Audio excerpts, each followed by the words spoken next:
Thanks for joining me for today's webinar. My name's John Haley and I lead the Business Intelligence and Analytics practice here at Microchannel. And so today's agenda is on screen at the moment. As you see before you, we're going to have a mix today of discussion and demonstration. And to start with, I'm going to talk about some of the reasons that BI has become, well, it's become frankly an indispensable tool for really successful sales forces.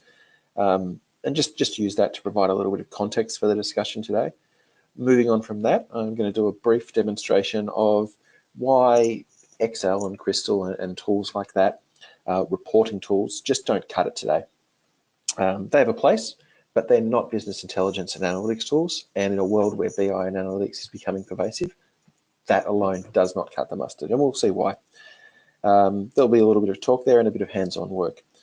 From there, we're going to dive into some of the practical uses of business intelligence tools for the sales function within a business. We're going to take a look at how BI works for pipeline analysis. So how both salespeople and their managers can meaningfully examine what's happening with their existing leads and opportunities. We'll do some market analysis, looking at how to examine where successes and opportunities lie within your broader market. We're going to do a little bit of customer analysis. Who's buying what? Just as importantly, quite often, who's not buying? What our customers are thinking and interacting with us, and that sort of stuff. And then finally, a few words on how to make sure that your BI project's a success, and again, what some of the benefits are that it can really push out through the broader business. Hopefully some questions at the end. So if everybody's ready, I certainly am, let's go. So the question, why does sales need BI? And let me emphasize one word here, and that word is need. I was talking to one of our customers the other day, and they said something I thought was pretty key, actually. And for me, it was really important to hear this from a customer because I advocate this stuff all the time, of course. Within the industry, we can get pretty caught up in our own solutions, but to hear it from someone in the wild, as it were, was very important. And in this case, it wasn't just a customer, but it was a member of the customer's executive team. So definitely someone focused on outcomes, not a technologist type who was interested in tools and toys.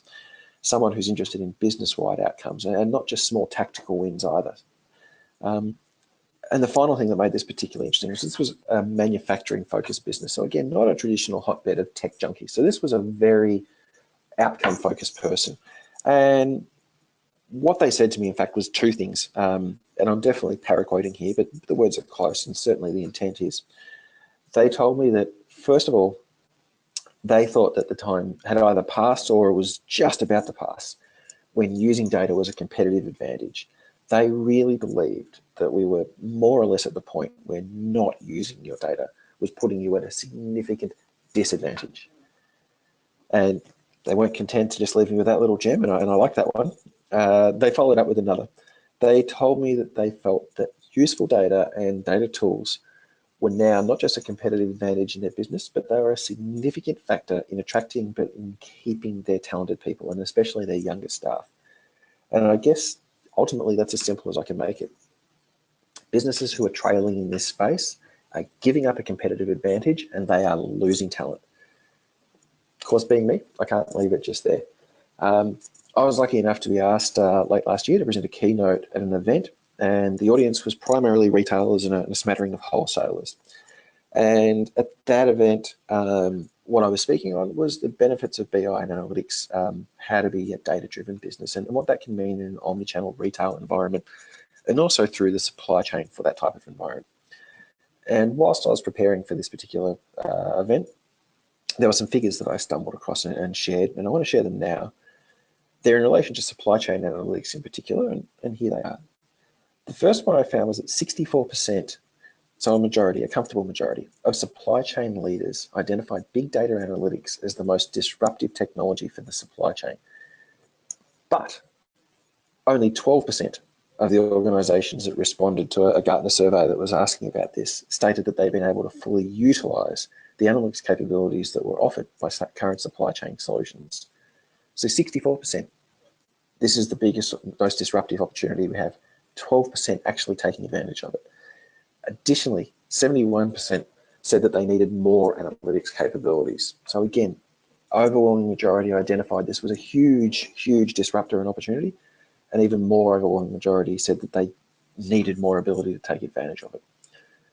97% of executives say that they understand how data analytics can improve supply chain performance. So effectively everybody, but only 17% have implemented analytics in one or more supply chain functions. These are not great numbers. So coming back to what I said before, perhaps we're not quite at the tipping point yet after all. But, and I see this day to day, we are darn close to that tipping point. But maybe there's still a competitive advantage to be had for those of us out there that want it after all. So moving on from this, one of the most common questions I don't hear is, I get what I need from Excel, or I have my crystal report and that works, or whatever variation on that same basic statement. And I don't hear it because people don't want to hurt my feelings, sure, or more likely people don't like arguments. But whilst I don't hear it, I can see that question being thought in a lot of the meetings that I take regardless. And there are a whole bunch of reasons why Excel is good, and there are a whole bunch of reasons, more reasons why it's not good enough. So let's put aside things like data security. Let's put aside the challenge of identifying the truth in a world of Excel anarchy versions of the same thing. I'm not going to talk about data volumes. I'm not going to talk about data from multiple sources or any of a million other things that are challenging with this type of crystal and Excel. I'm just going to show some stuff. So let's have a look. And, oops. Right. What we see in front of us now is a fairly generic dashboard for a food wholesaler. This is fairly common of what you could expect to see in a business intelligence analytics type of an application. We can see we've got some margin this year versus last year. How am I doing versus for budget? Sales by group, by rep, by state, some time-phase stuff. That's all great. And this is all stuff that I could see potentially in a report. I could certainly see these types of things inside Excel even. But let's do a few things now that I can't do inside of Excel or in reporting. And let's see what the difference between business intelligence and analytics is and between reporting is. And the first is around interrogation, because a customer just rang me and said, one of my admin staff just rang me and said, a customer rang before while you're on the phone. I think they were tan something. And now I've done a quick search and I've said, well, you know what? I have customer Tandy Corp. Yeah, that's right. That's who it was. And did they say Judy was their rep? Yep, I have a customer Tandy Corp and a rep for that customer, Judy. And now I'm looking just at Judy's interactions with that customer, Tandy Corp. But whilst that's all great, let's have a look at what the real difference is. So I can come in here and I can have a look at, what am I doing? Produce is my biggest seller. Deli is my second biggest. Into Minnesota is my biggest. Ohio is my next biggest. That's all great. And I can hold my mouse over and I can see, I'm doing roughly $9.5 million in margin for produce, my biggest seller, all those sorts of things. They're all great. But let's start to interrogate this. So what's happening in my biggest seller?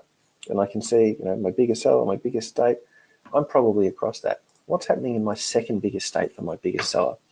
And I can see that, I have two reps that are smashing it in there, Judy and Amanda, and I have a handful of reps that are kind of playing in there, maybe wasting their time a little bit, who knows. And I can come in here and I can see what's Judy doing in Ohio in produce. So for my biggest seller in my second biggest state, what's my biggest performer doing? And they're doing pretty well. But this is where we start to differentiate, because now I want to know some other things. I want to know, well, where else does Judy sell produce? And I can see Ohio and Minnesota and she feels around. What else does Judy sell? She sells a nice, well-rounded basket. Does she sell that same well-rounded basket in Ohio? Yes, she does. She still sells a nice, well-rounded basket in Ohio. Well, I remember that there were two reps. That's right. Amanda was the other rep that was dominating it in Ohio. Really, she only sells produce. Where else does she sell? Really, she doesn't care much about Ohio. She's really about Texas and Nevada. And in fact, everywhere else except Ohio, she sells a nice, well-rounded basket. So let's stop for a minute and let's have a think about what we just did there. Let's think first of all about how quickly we spun through our data, how we started with a question and we asked the next question and we got through to some logical conclusions where we can now go and have a meaningful business context conversation with a couple of my reps. And maybe that conversation is about territory trading. Maybe that conversation is about how they can teach each other to cross-sell across different territories, whatever it might be. But more importantly than that, let's think about how this would have worked in a world of reporting or Excel or that type of thing. Let's think about, first of all, how many reports would I have had to have looked at and compared to come up with those quick insights that we got to there in a matter of seconds? And possibly more importantly still, not just how many would I have had to have compared, but how would I have even known to make some of those comparisons? How would it have even crossed my mind to spin through the data in all of those different directions and to come up with all of those different comparisons and questions? And this is one of the key differences, and this is one of the opportunities that are absolutely there, and we'll see a bit more of that as we go through today, to take your data and to drive through your data, to drive questioning mindsets, to ask the next question, to come through and compare the unexpected, and to get to a place where we can have really meaningful insights that allow us to do different things in different ways. So, excuse me. Let's jump back to our presentation. And having looked at that, now let's jump into the next phase. And we're going to start to have a look at some of the ways that business intelligence is directly and specifically applicable to the sales function within a business. And we'll start from the top. Let's put ourselves into the shoes of a sales manager. Sales managers spend their time, a lot of their time, on pipeline analysis. Empowered with effective BI, sales managers can really freely explore through their team's performance against targets, from high-level KPIs down to individual transactions. And the emphasis here is on freely explore. And again, this is where BI really shines when compared to reporting or Excel. The ability to ask a question, see the answer, and smoothly flow on to exploring the impact of that answer and onto what that means about the next logical question. The ability to use this knowledge to engage in meaningful conversation between your managers and your representatives. So again, enough talk. Let's jump in here and let's do some show. And now, once again, we're looking at a dashboard for an example of what we might like a pipeline analysis app to look like.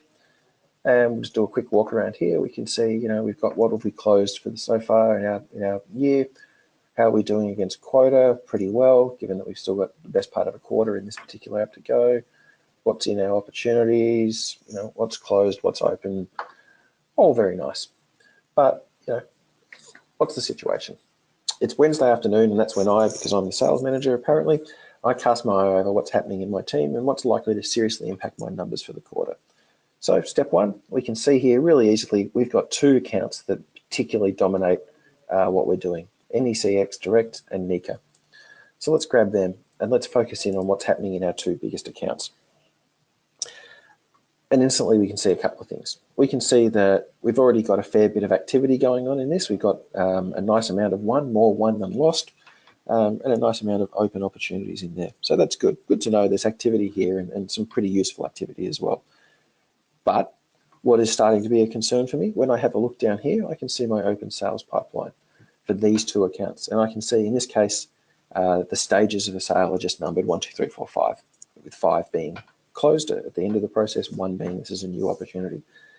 And I've got a bit of a concern here because whilst we're getting into the last quarter of my time, the overwhelming majority of my stuff is in the early phases of the sales process, and in fact, even more so in the first phase.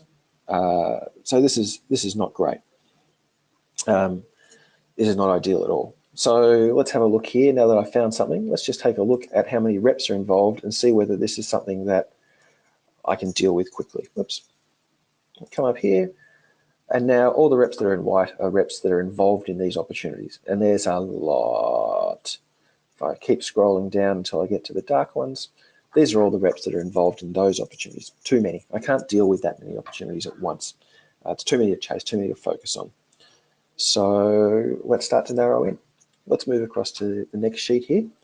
And let's have a look now at what's happening on this sheet. We're now looking at what's my pipeline by region, what have I closed, how am I doing against quota by region. They're all great. But what's really important here is we're going to grab our reps that are really doing something meaningful in this account. We're going to come over here and we're going to grab, we can see here, there's a smallish manageable number of reps that have a pipeline of in excess of 40K.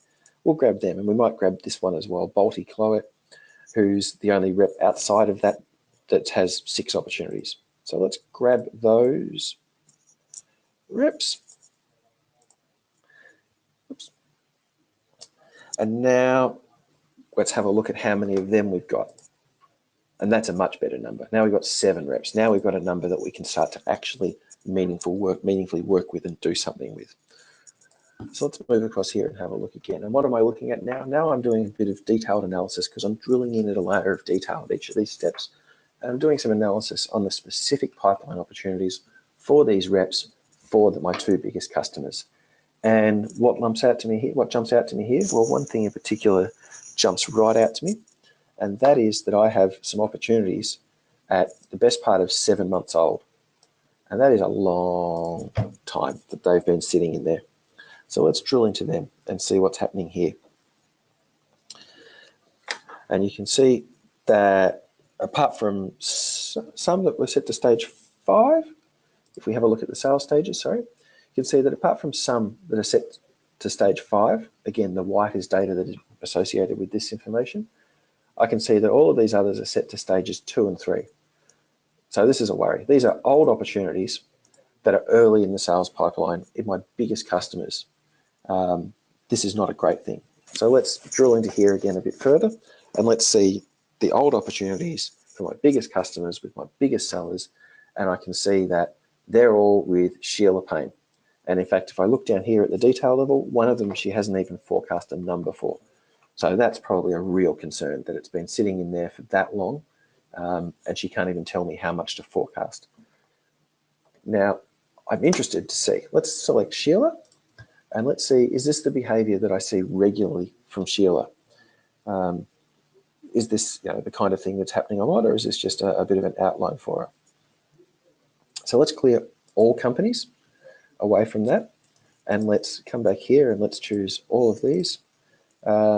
Let's even clear away. So now we're looking at all of Sheila's early sales stages. And I can see, in fact, that, yeah, Sheila has quite a few opportunities early in the sales stage that have been vintaging for 7 months and above. If I scroll down here, I can see again, a lot of these don't even have a pipeline number.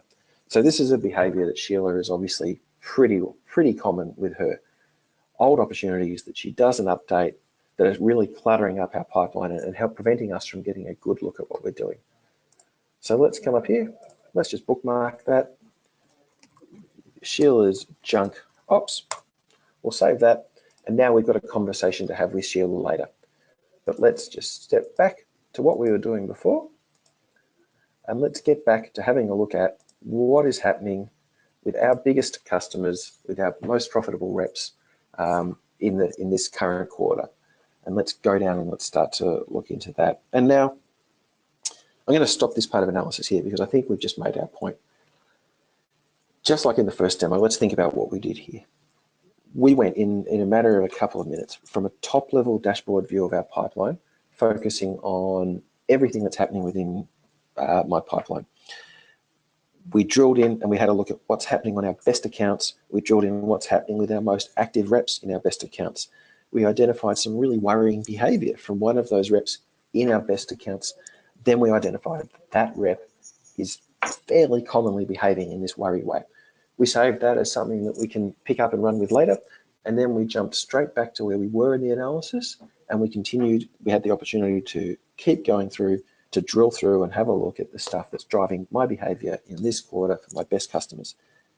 It was fast, it was natural, and it gave us really solid actions backed up by undeniable data, or data that if it does get denied, we can go and have a really meaningful and clear conversation to say, well, here's what the numbers show. Prove me wrong. That is powerful. I mean, that is game changing for sales management. That is culture changing for a business. That is taking unfocused sales discussions and bring them in with a razor focus onto what are activities that are going to drive value, what are the activities that are making our business succeed, and what are the activities that are hurting our business as well. It's good and powerful stuff. And again, we saw how very quickly and easily we got to do all of that stuff.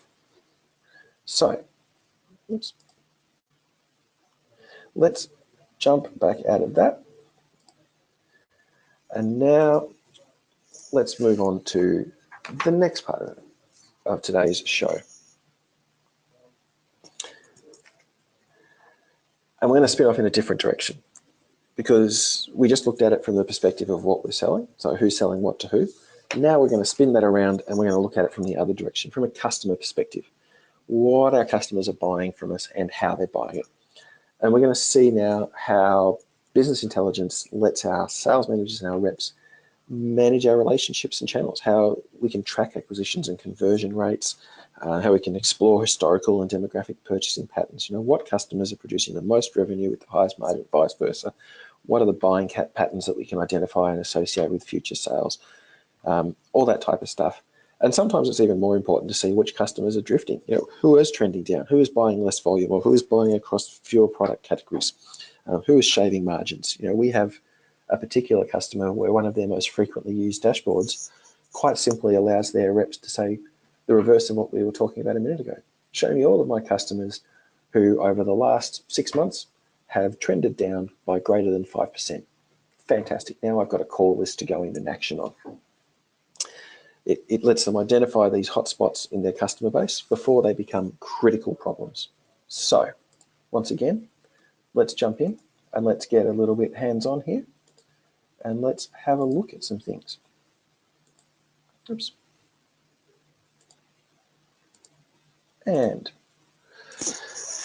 now, once again, we're in an example application, something showing what we might do in a customer analysis app. So overall, what's my revenue, my profit, my average order from my customers? What am I doing across the country? What am I doing against category? How am I trending? All that type of stuff. But let's spin in here. Let's grab Oceania. Let's grab Australia because it happens to be near and dear to my heart. And I can see, that's fairly logical. New South Wales most, Victoria next, trending down, not too much of a surprise. The revenue is trending nicely up. In fact, recently it's trended up fairly solidly, but overall it's trending in roughly the right direction. Well, we did it last time and it worked for us. Let's grab our two biggest, in this case, categories, and let's drive in and see what our customers are doing in our two biggest categories in our favorite territory.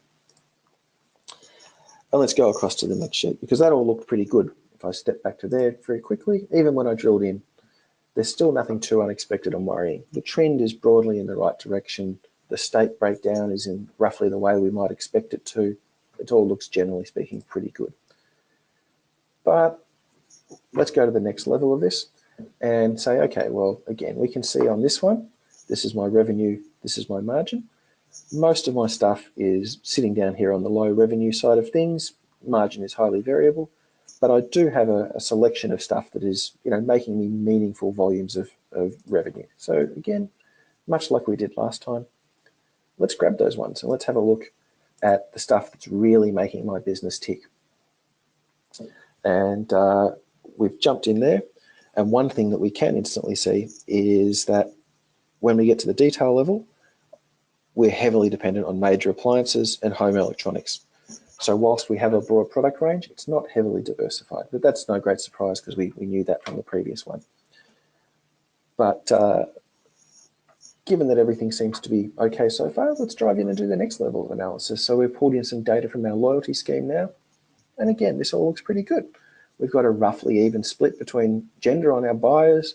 We skew fairly heavily single to marital, but that's okay because we know we're looking at relatively expensive things here. And, single income in many cases is okay there. Homeowners, yes or no, again, we're looking at people that traditionally have high disposable income. So this is not surprising or worrying data.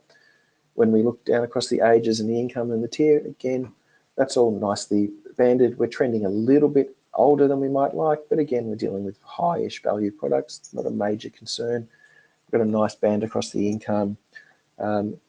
Interesting to see that we drop off fairly steadily across the membership tiers of our loyalty program as well. But none of this is particularly surprising information. So far, what we've looked at is the type of information we'd expect to see, and it's probably pretty good.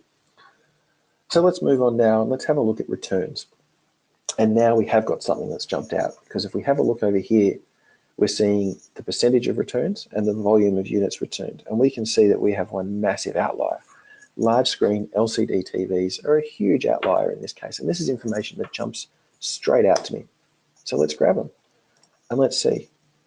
Quickly, I can see now that 11.4% of my large screen LCD TVs are getting returned. And that is a huge worry for me. That's a lot of volume. But I guess the question is it? Is it that big a deal? Because we've drilled in and we've narrowed and we've narrowed, and we're now looking at a fairly small cross-section of our products. So let's look broadly. Let's look everywhere globally just at LCD screens. And globally, yeah, we're nearly 3 full percentage points ahead or behind, depending on how you look at it, on returns for LCD TVs in Australia versus the rest of the world. So that probably is enough to be a bit of a concern for us. But let's clear this away. Let's go back to Australia, shall we? And let's clear these products away, and let's just get some context across all of Australia now and see. And we can see, in fact, that when it comes to all of Australia, our returns of 11.5% is not a huge worry. What is a bit of a worry, though, is that when we look at all of Australia's returns, we do have some outliers. So let's grab these ones who are way off outliers on the number of units returned, and let's come in here and let's grab these, because these are products that we're getting greater than 40% return rates on as well. And let's drill in here and let's have a look. And if we have a look at the full breadth of our data, one thing leaps off the page to me, and that is the TiVo over here. So again, let's drill in a little bit further. And we can see here that TiVos are returning 62.4% of all the TiVos we sell are getting returned. That is a problem. And if I have a look over here, returns by region, the bigger the bubble, I don't even have to look at that. I can see that in 3 of my stores, every single TiVo that we've sold has been returned. And a couple of those stores have sold a fair few of them. If we look at Hervey Bay here, they've had 22 units sold and every single one of them is returned. So again, let's step out of this analysis because, this is ultimately demo data, and let's have a look at what we did. We got a quick pulse check on our business and we spun through it and we saw that, look, generally speaking, everything's going okay. But we did find something that worried us a little bit with LCD TVs. And this will happen. And we got a bit worried, but then we were able to see, well, 11% versus a global standard of 8%, that's a worry, but it's not the end of the world.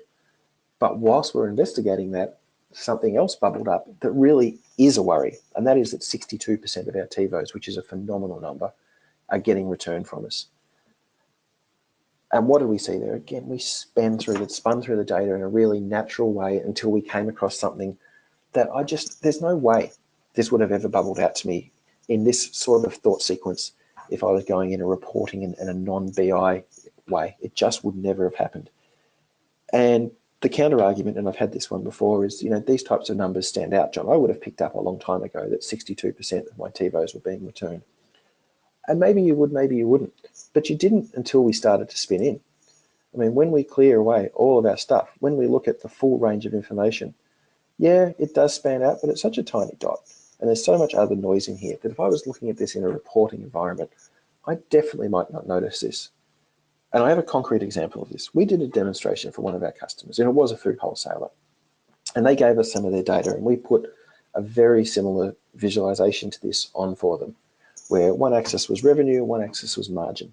And it clustered up the way you'd expect. But way off in the corner, they had a little tiny dot that was massive negative margin, relatively low revenue, quite low revenue, but the visualization instantly showed that as an outlier. And when we drilled into it, we found that, to cut a long story short, and without giving away the names of the guilty, one particular rep had been selling one particular product to one particular customer for $1 per. And they hadn't had the systems in place to catch that. And eventually, only through this did they find out that that was the case, and that particular rep was let go, actually. But the point that I want to make from this is that this was the customer's data. And they'd had this data, and they'd had it for years. This rep had been doing this right underneath their nose. This behavior had been going, but they couldn't see the forest for the trees. And this is one of the other things that the right BI analytics tool does for you. Not only does it let you spin through your data in a natural way and find the things that are meaningful for you and useful and valuable for you, but it also makes it instantly available to you in a really visual and powerful way what exactly is happening within my data, and it identifies trends that you just would not necessarily see otherwise. And we again see this time and again with our customers. So, conscious of time, let's move on a little bit. And now we're going to spin a little bit through market analysis, and I'm going to go fairly fast through this because I think and I hope by this stage that you're starting to get a feel for some of the value that these types of tools can add into this type of operation within the sales function of a business. But for a final flourish here, let's complete the circle, because what we looked at originally was what's in our pipeline. Then we looked at what's happening with our existing customers, and we brought in an additional source of our own data, our loyalty data. It's still data we had. Now let's have a look at what's happening in our overall addressable market. What's the engagement with the total market? Let's see how we can use our BI tool to perform market segmentation by industry, region, company size, and whatever else. How we can compare pipeline against close, but do some, some spot opportunities type stuff. Where have we got opportunities to increase there? And we can use that insight for all kinds of things. Where should we invest our marketing dollars? Where should we open up new offices potentially? Where should we drive our direct versus indirect channel? Those types of stuff. But before I switch into it, let's have a think about one other thing that I'm going to show here, because I mentioned the progression of data as we've moved through this. We started off in the first app just looking at our CRM data.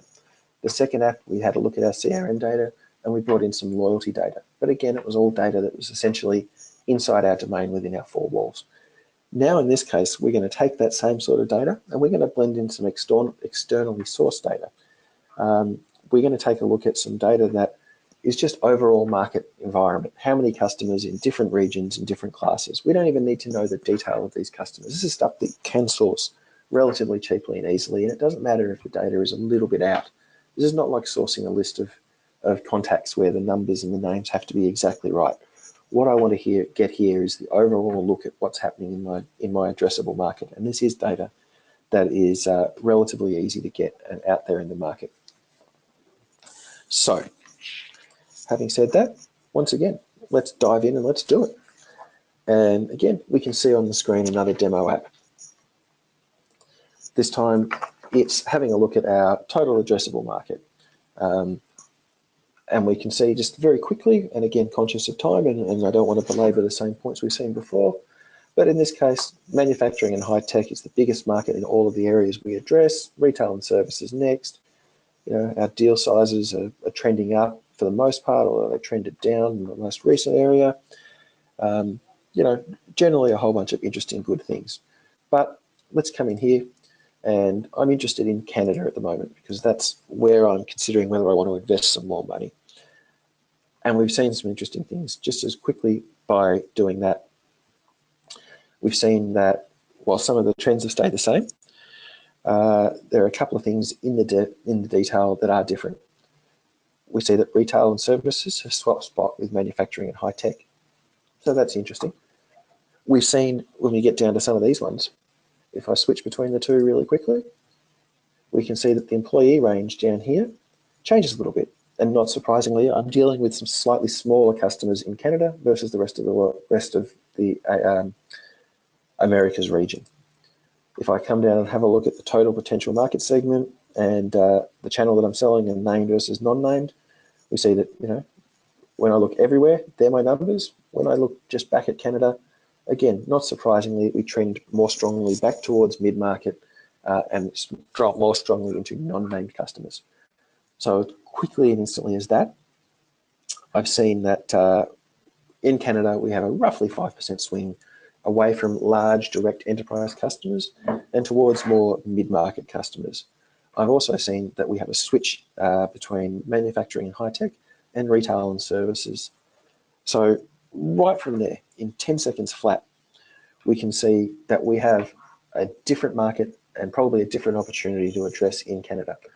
Where everywhere else we're having a lot of success in enterprise, and that in turn leads towards named accounts, that leads towards direct engagement.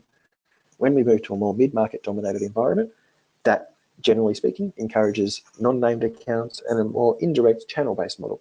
And so there is something right now instantly I can see about how I should engage in Canada.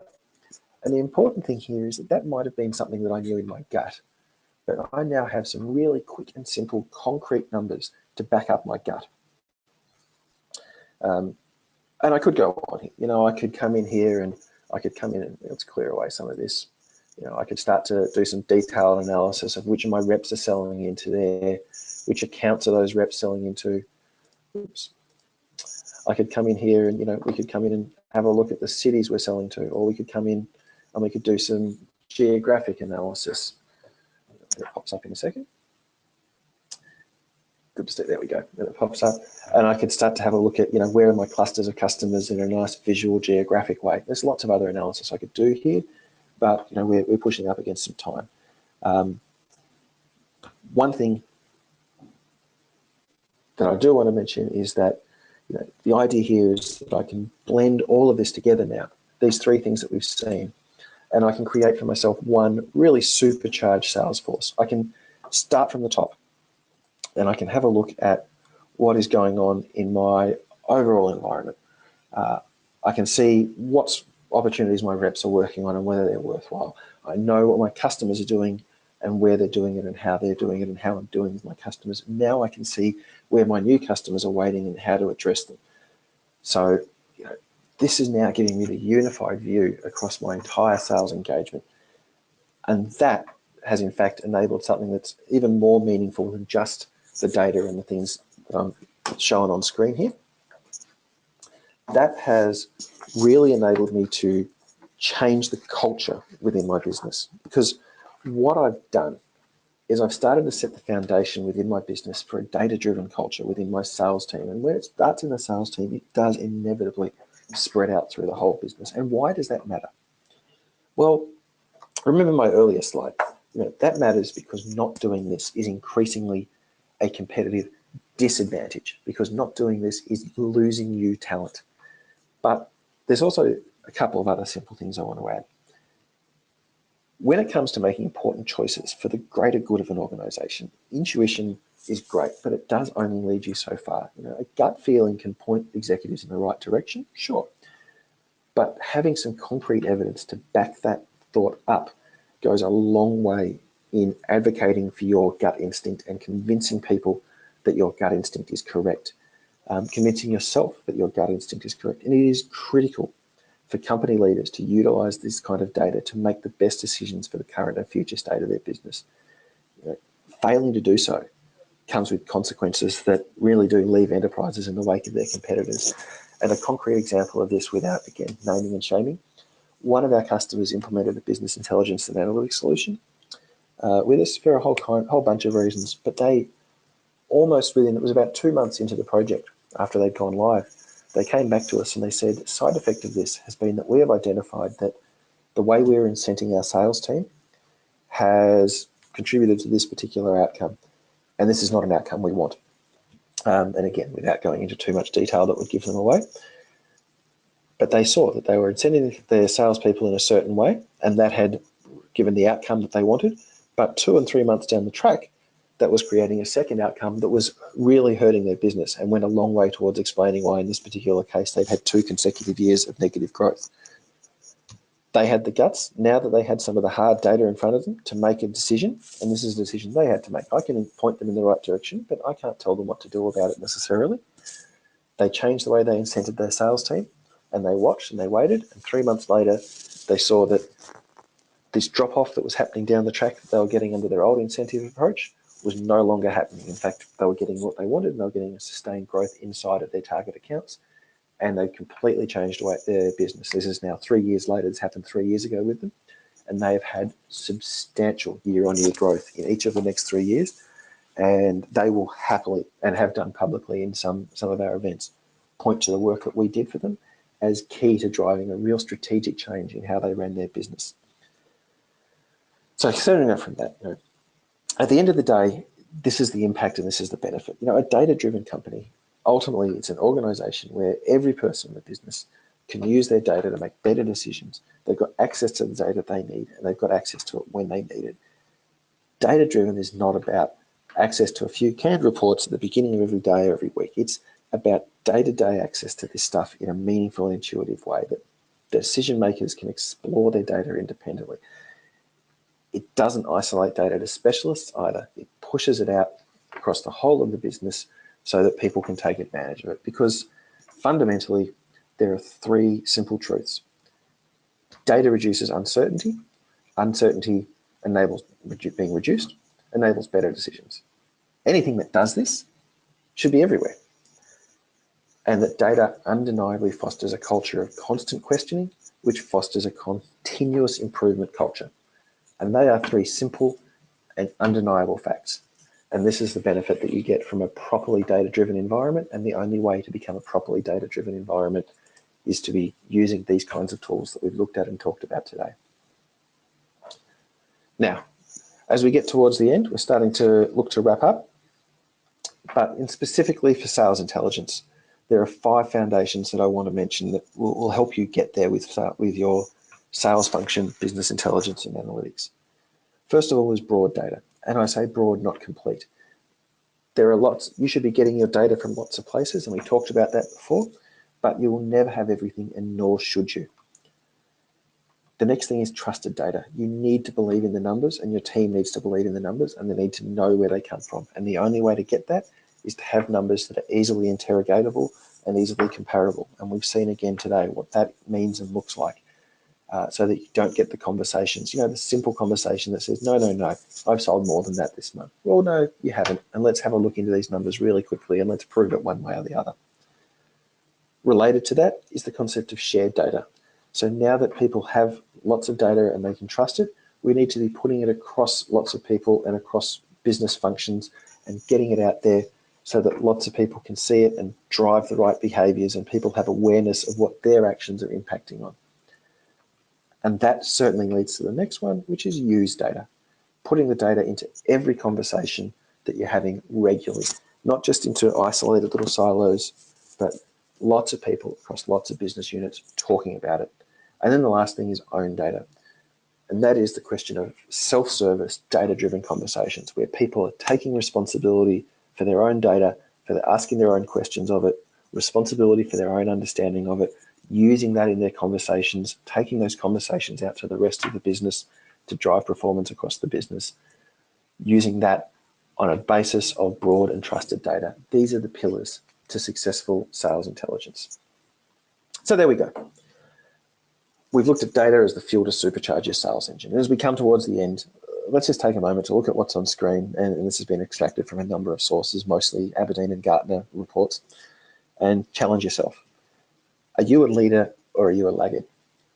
And whichever side you think you sit on, hopefully today has inspired some ideas, because there's one last thing that I want to say about business intelligence, because I've always got one more thing to say. Truly data-driven businesses know 2 fundamental truisms. 1, when it comes to their data landscape, something is better than nothing. And 2, there's always somewhere else that you can find useful data. Perfection in a BI and analytics environment is an unattainable goal, and you need to accept this. The answer, though, to unattainable perfection is iteration. I've done a lot of these webinars over the last couple of years here. Any of you who attended any of my earlier webinars, you know that one of my most common refrains is just start. If you let yourself become locked into place because of fear of imperfection or fear of incomplete, you're never going to go anywhere. You'll never move. For a business on a journey to becoming data-driven, this represents an opportunity. By throwing your measurements out into the wild, you're going to be challenged on those measurements. By throwing your data out into the wild, you're going to be challenged on it. And this is not something to fear. This is something to embrace. Discussions about data and the subsequent refinement of that data is absolutely foundational to a data-driven mindset. I've spoken again in other webinars that I've done about how iterative and agile business intelligence is the modern reality. Take advantage of that reality and just start. So there we go. We come towards the end here, and we've got a few questions in, I see. But before I get to those, I just want to say something about the 2 quotes I see on here. What we've seen here today is, again, very visual. It says here, it's okay to figure out a murder mystery, but you don't need to be figuring out your data. You should be able to read it. and this is absolutely true, if people have to puzzle over these things too hard, it doesn't get used. You need to be instantly available to spin through it, as we've seen today. The second one, though, is something that I say a lot, but I want to mention it. Every ounce of my cynicism is supported by historical precedent. Let's not kid ourselves. Business intelligence and analytics has a reputation as slow and costly and a whole bunch of other negative connotations.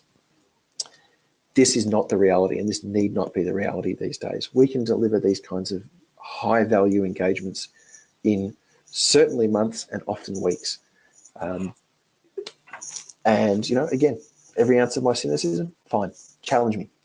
Come and have a talk to me and my team and let us prove it. Let us show you. Let us put you in touch with customers we've done this for. Let's take a look at your data and show you how fast we can get value out of it. Come and just ask me the question and take the challenge and let me prove myself.